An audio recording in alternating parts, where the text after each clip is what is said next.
first of all, I still do a bit of horror. I'm still working on a couple of movies. In terms of, I think it's a natural graduation, really. I mean, they both share, in terms of writing, they both have that kind of elusive goal of scaring and thrilling people. And if you think about it, that is quite a difficult emotion to create in a reader, to make them frightened. So they share that challenge. I think with horror, it's more, first of all, it's a smaller market. We have to be realistic. I don't quite know why that is. I have ideas why that may be, but that may change. But I feel that crime and thrillers, I just gradually moved back into that. I mean, that's where I started. I started on the bill before I ever wrote a horror story.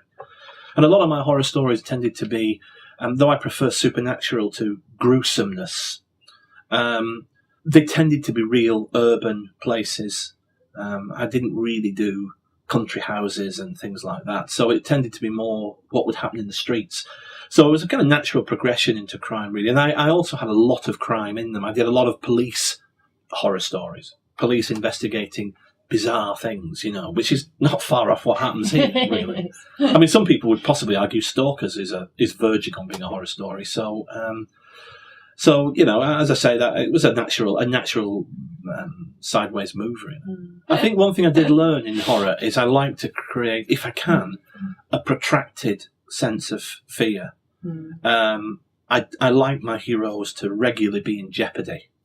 One of the things I think where some modern British crime drama falls down a little bit is, while it's brilliantly made and brilliantly written, it tends to be a by the numbers investigation, where the main characters are very rarely in any kind of danger.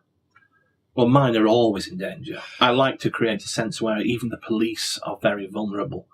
I mean, the first episode I ever wrote for the bill was a thing called Protect and Survive, which was based on a real incident that happened in Manchester when a killer escaped from prison and came home to get even with the police.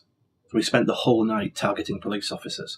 So I quite like the idea of putting even the guardians of society in extreme danger. And if I can create a kind of a prolonged sense of suspense, I will. I mean, I think that tends to come a little bit from the horror, where no one is safe, if you know what I mean. Absolutely.